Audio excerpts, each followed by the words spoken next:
The death toll from Typhoon Rai has risen to 375.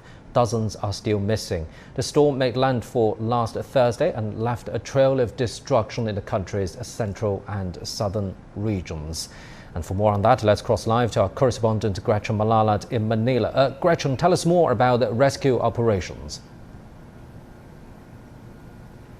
Well, Pandang, most of the people living in the flooded areas have already been brought to safety and are now in evacuation centers. And rescue teams have shifted into helping in clearing and rehabilitation efforts of the affected provinces. So thousands of troops from the police, military, and Coast Guard are on the ground trying to help in clearing the debris from roads like fallen trees and electrical poles. They are also helping residents in rehabilitating their homes. So, Pandang, the death toll keeps on climbing every day as communication lines are slowly being restored. The Philippine National Police, whose thousands of personnel are now on the ground, reported that at least 375 people have been killed.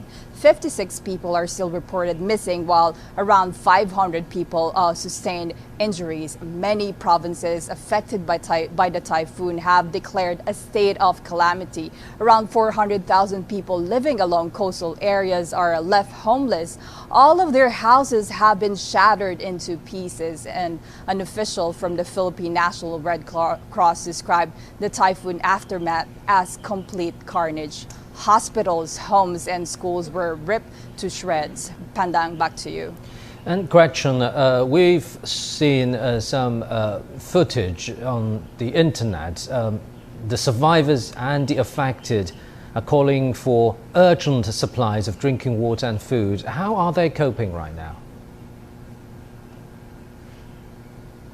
Yes, Pandang, it has been days since the storm passed and desperate residents still have no electricity and communication lines are still intermittent, and they are pleading for food and water. The government is trying their best to help storm survivors. Navy ships and military aircrafts have been filled with relief goods, medicines, and supplies and were sent to the most affected areas. Pandang, President Rodrigo Duterte has visited affected areas of Bohol and Cebu. He has also led the distribution of relief goods and talked to some survivors of the typhoon. A few days ago, President Duterte said that the government funds are almost dry from fighting the pandemic, but he pledged that $40 million will be allotted for aid and rehabilitation of the affected provinces. So some of the relief goods, Pandang, were already received, but there are still many affected areas that have not received help yet.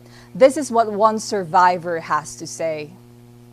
Junior, and I am calling the national government, the local government, to please make all efforts faster as soon as possible. Siargao is badly hit and the people need your help. We are lacking out of foods, we lack water, and the gasoline prices getting high.